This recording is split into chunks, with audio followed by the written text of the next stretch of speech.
all understand that family is important. Hello, this is Frank Simon with the rest of the news, and we've got a special program for you with an attorney, Richard Porter. I'm here. And Corbin Seavers. Yes, sir, I'm here. We're going to have somebody call in. That's correct. Ashish Joshi. Is he on the line yet? He's not on yet. He'll be calling in soon. He's up in the mountains right now taking a little vacation, but maybe we could take the next minute or so just to explain to the audience. We're going to be talking about generally the issue of parental alienation. And of course, our brother here, Mr. Porter, will be making his contribution and talking about the local family court system. Here in Louisville. The importance of fathers staying involved in the child's life once they divorce from the mother. Things of that nature. As soon as that attorney calls in, he's a recognized legal expert in the whole issue of parental alienation. What does he do for a living? Generally an attorney. He's an attorney, right? Yes. Like Mr. Porter does a lot of family court stuff. Okay. And one of his major specialties is parental alienation. Many times when people get divorced, they have a child, it seems like a lot of times the mother automatically gets physical custody. And so then the father has to do what they can do to arrange making sure that they're still involved in the child's life. And sometimes the mother takes advantage of that and sort of alienates the child from the father. Now, of course, it can happen reverse as well. Don't fathers have visiting privileges? Kentucky law always gives the father right to visitation. May have to be supervised sometime if there are issues that can't be addressed in normal visitation. Sometimes somebody else has to be there, maybe a therapist, to see how the dynamic is and to see how they relate to each other so there's no damage to the child. Fathers also, or any parent, has the duty to pay child support as well. Doc, I think our caller is in. So are you there?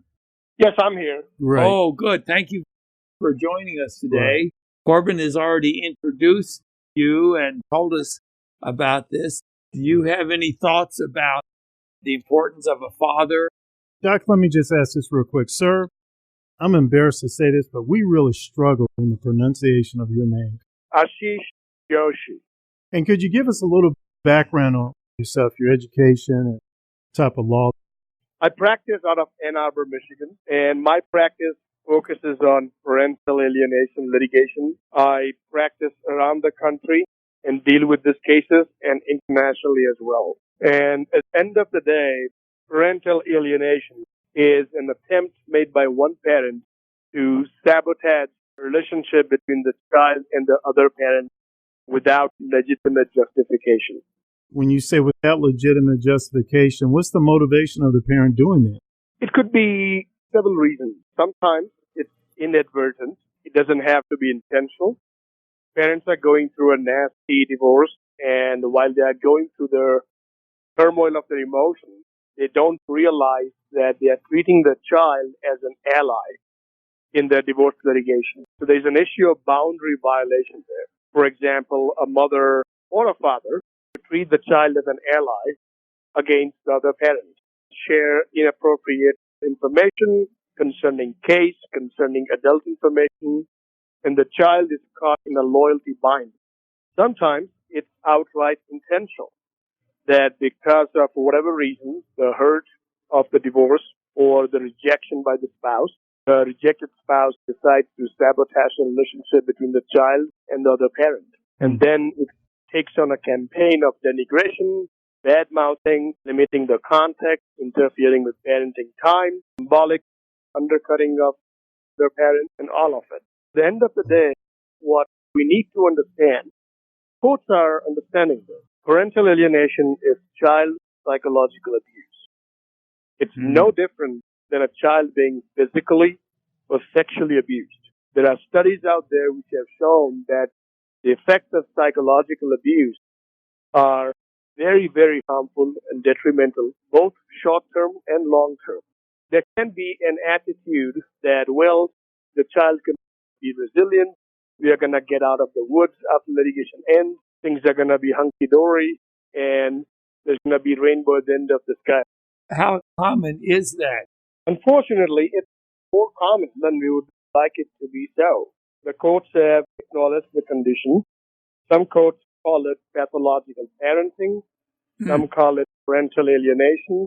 But there are decisions around the country which have acknowledged the seriousness of parental alienation.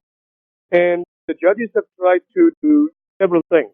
Some of them have changed custody outright, because if a parent cannot facilitate and nurture and encourage the relationship between the child and the other parent, that's a huge issue in terms of custody evaluation and battle. Some judges have changed custody.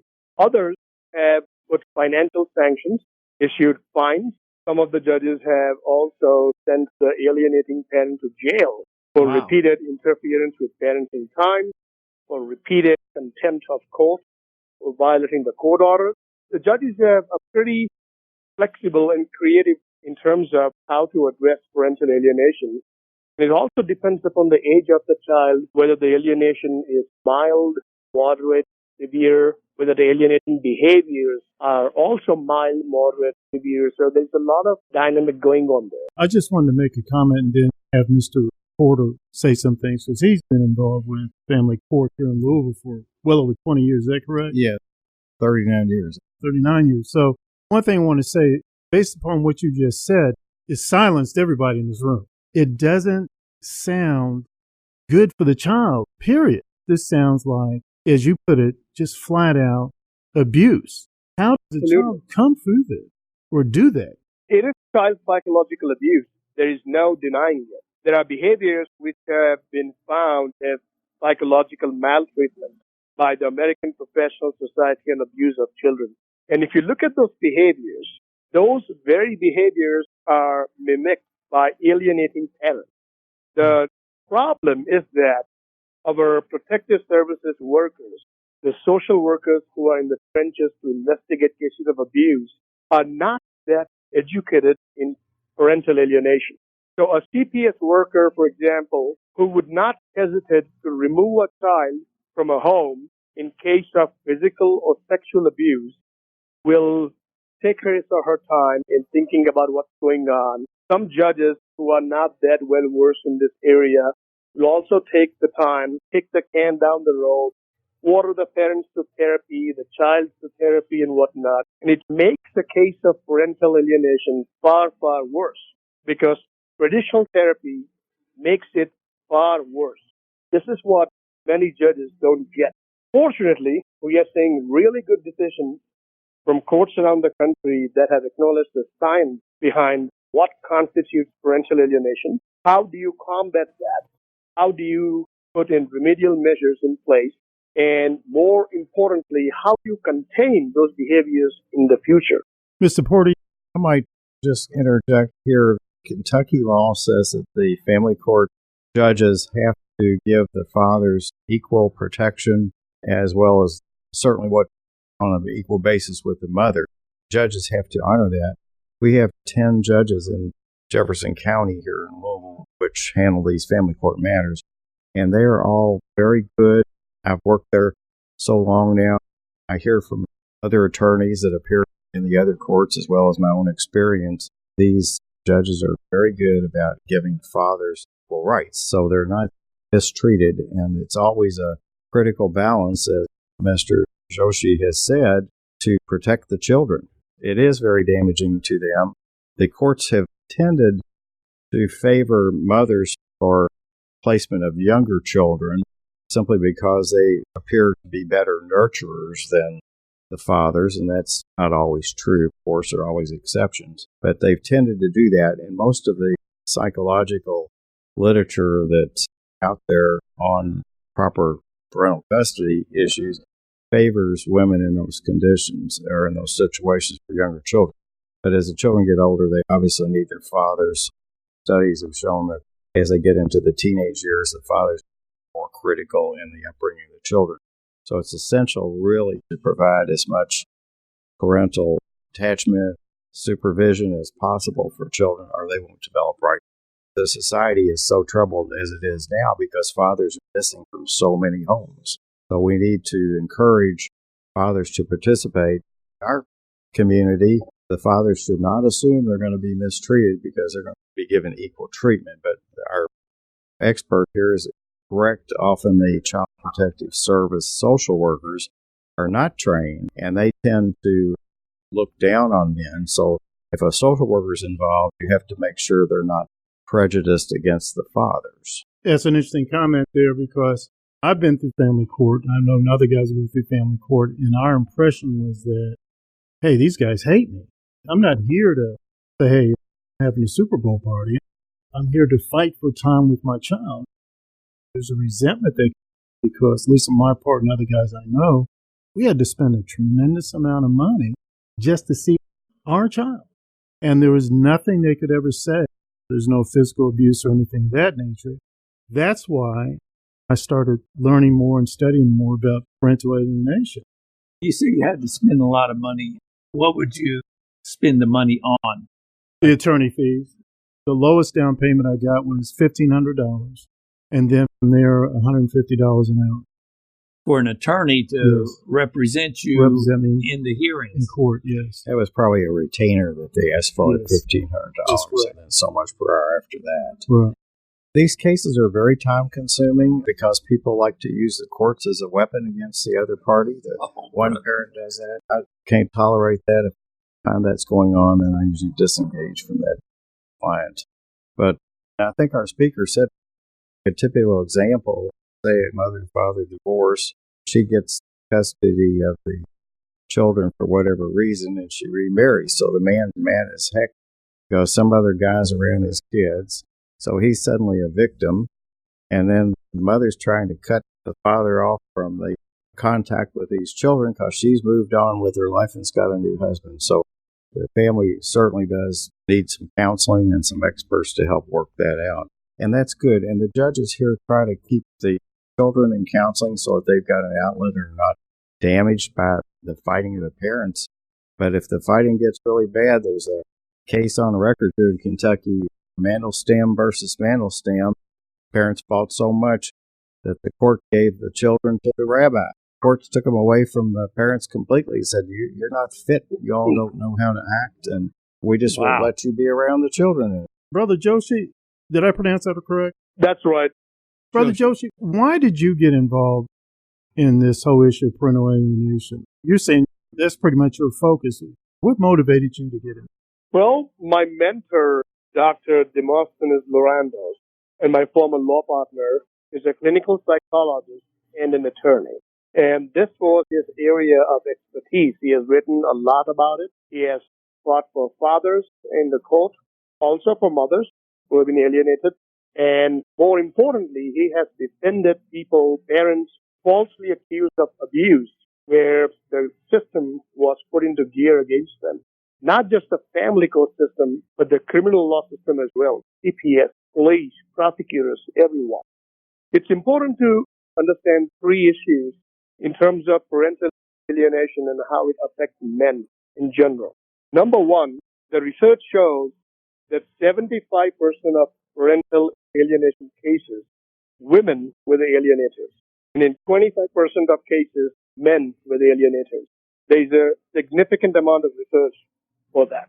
Second, the role that each parent takes in a marriage is often distorted when the divorce takes place. So, for example, a father who was a breadwinner and away from home, bringing the bacon to the table and all that, suddenly when the divorce is filed, that parent is portrayed as abusive, absent, never involved in the children's lives, and all of those things. It's an uphill battle for the father to even show that I really care for my kids. And often allegations of abusive behaviors are thrown about without there being any finding of fact. There are allegations of domestic violence, which were never investigated. There were never any findings of fact made, but they just they become this ghost that keep on coming up time and again. And many men are ordered to go to some sort of therapy, counseling, anger management, and whatnot, without there ever being a finding of fact. And finally, the most important, the fact of the reaction is confused with causation. So when a parent, let's say a father who is being rejected by his children because of alienation, gets angry, gets frustrated, gets outraged at what's going on in the courts, in the home, entire world is going down the drain. That reaction to alienation is often confused as causation. People point fingers at that and say, look, how angry he gets. If this is what he does in the courtroom and this is what he does outside of the house, imagine what's going on behind the closed door. No wonder the kids are afraid of him. No wonder the kids don't want to see him. It's very, very important to distinguish that the targeted parent is reacting to alienation. And many people react in a not optimal way. They are human after all. And it's a tremendous rejection when your own flesh and blood rejects you and calls you an incompetent parent, an abusive parent, an absent parent, that cannot be used as causation. This is why your kids rejected you. People have to dig deeper than that. Not to change things any, but from a spiritual standpoint, Mr. Porter and Dr. Simon, how are you seeing this? But here's my concern. I'm in a very strong men's group. A lot of the men, when they talk about how they've come to faith, trying to live a Christian life now, they invariably would talk about the impact their father had, good or bad. Sometimes I'm sitting there wondering, this child is rejecting their father. I wonder how that might impact their spiritual life. Thoughts on that, Mr. Porter? Divorce is just so destructive, and that's, of course, why Christ said you really need some kind of justification or just cause before you do that. It's so destructive. Both parents are needed for the proper development of the child. And yes, there's scarring that goes on. Probably never quite get over all that. The children often blame themselves because the parents are divorcing. So that's why it's so destructive to their spirits. Anything that goes on in a child's life is a big event because it's probably the first time it happened. They don't understand it. They have no power in the relationship. The adults have all the power. So they need to be protected. And divorce doesn't protect them. It rips the children. It rips the adults. I found in my practice when I would handle a divorce case that people associated me so much with the pain they were going through with the divorce, they didn't come back unless they were getting a second or third divorce.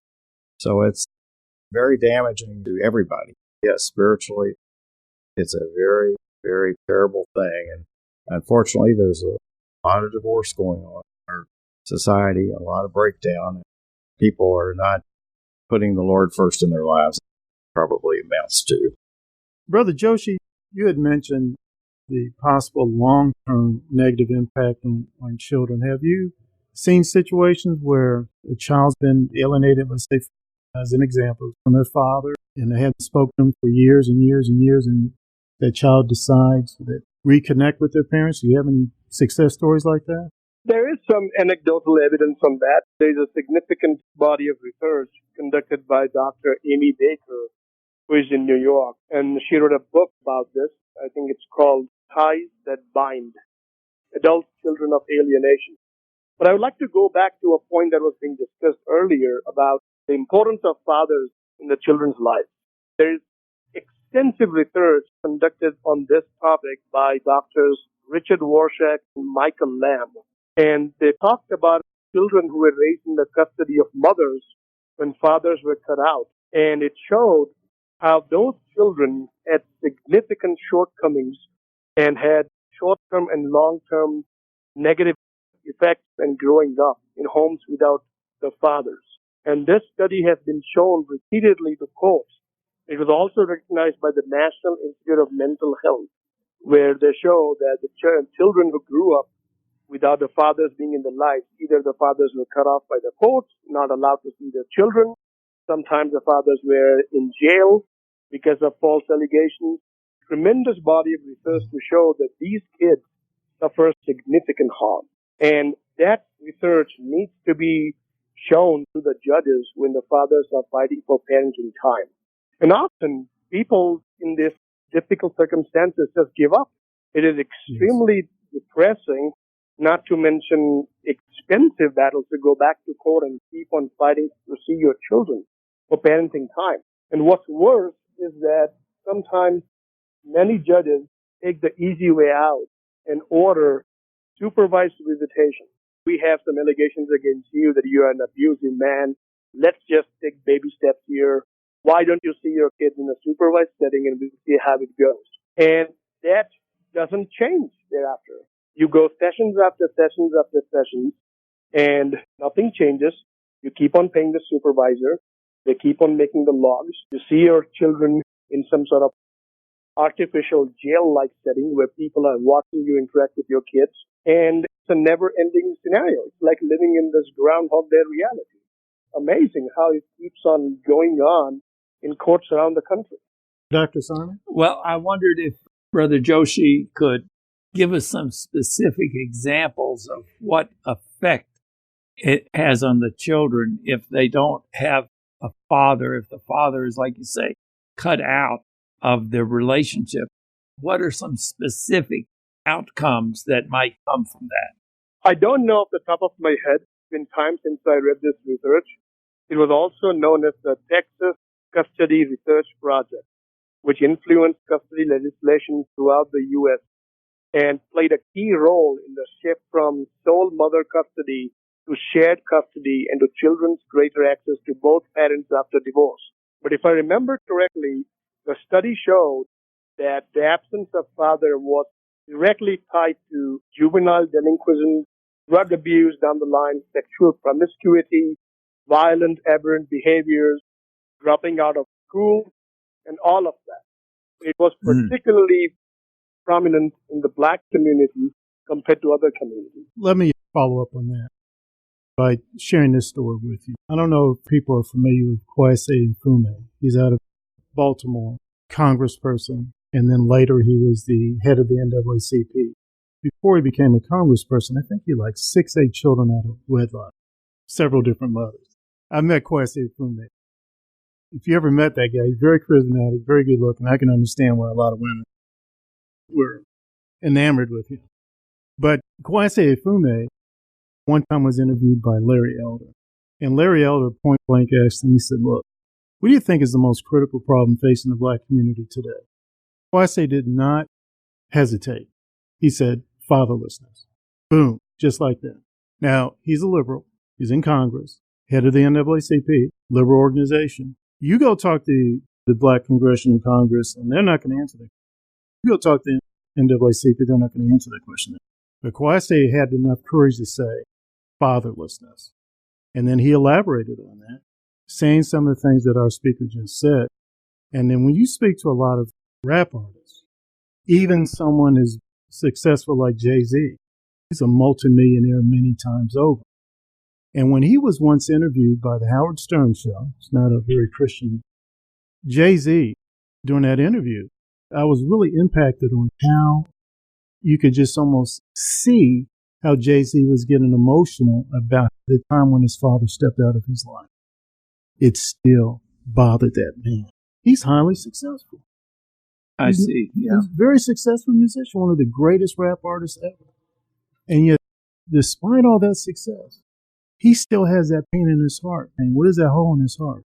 My father walked out on me. My father walked out on me. Think about that. And the money didn't make up for it. The money, the fame, the popularity, the power. The NFL called him in and wanted his help on some stuff. The things he can arrange? No. You're exactly right, Dr. Simon.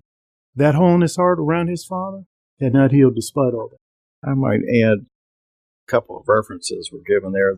There's one study that a PhD doctor did, Louis Jablonski, and he's the one that recommended that boys, when they hit about age 13 or 14, should be in the custody of their fathers. I'm asked a lot by attorneys that do a lot of custody fights or issues. Are there any studies? And their eyes kind of glaze over, but I tell them it's Dr. Louis Jablonski. He's the one that recommends that because the boys really need their fathers as they enter those teenage years. I'm not saying the girls don't, because as our expert said, they often go into sexual promiscuity. The girls do because they need reaffirmation from their fathers to know that they're really worthy as who they are, so that they're not looking for a father figure and get sexually abused in the process. You were talking about looking at this from a spiritual point of view. We all need love. We need to love one another.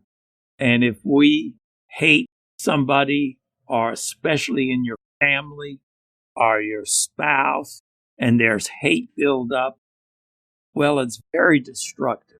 You might say I'm a small businessman, but I know that if there's bad feelings in our office or in our American families, if there's bad feelings, it's very destructive.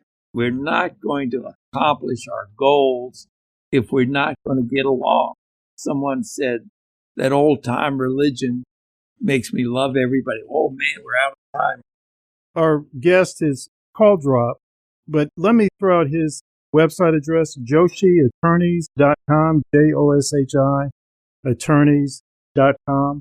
Really urge people to give him a call. Go to his website, check out his publications, his videos, things of that nature. Obviously, that guy is an invaluable source of information on a very important issue. Very important. Mr. Porter, do you want to say any final words? The only other thing, some of the boys, if they, or girls too, if they don't have a father in the home, they're looking to their peer group. Peer group hasn't got enough sense or maturity usually to guide them in the right direction. So yes, the kids go into juvenile delinquency. That's the importance of having loving parents. So if you can put aside the rancor, work to heal, make sure the children are protected in the process of a divorce, that's the best thing a parent can do for their children. I'm reminded of what Scripture says, we're saved by grace through faith, not of ourselves, lest any man should boast. The idea is, if I can get forgiven, then I can forgive other people. Thank you. Is that right? Sir. That's right. We're all out of time. God bless you, Corbin Seavers and Richard Porter Joshi. Tune again next week for the rest of the news. Thank you. Oftentimes, people focus on the role of fathers in the lives of their sons. But what benefits will an active, attentive father provide in the life of his daughter? Several years ago, on a cold and rainy night, I was solicited by a prostitute. She was sheltering in a shop doorway and was clutching a fur jacket around her. I would guess she was in her late teens. I was taken aback, but I declined her offer and hurried on. As I walked away, I was struck by a profound sadness. I wondered what may have occurred in her past to lead her to this. I realized that it was most probable that this young woman had no caring, loving father in her life. I'm speaking directly to the fathers and to you young men who may one day become fathers of daughters. I'm not demeaning the influence of mothers nor overlooking the needs of sons, but let's consider the deep and weighty effect that fathers have on the lives of their daughters for good or bad. The first and most important thing a father can do for his daughter is to simply show up. That means spending time with your daughter, paying active attention to her, talking with her, involving her in your activities, listening to her, playing with her, discussing things and showing her non-threatening attention. She needs to see you being a loving husband to her mother. When she later starts to assess men as potential husbands for herself, it is highly likely that she will be attracted to men who display similar characteristics to you.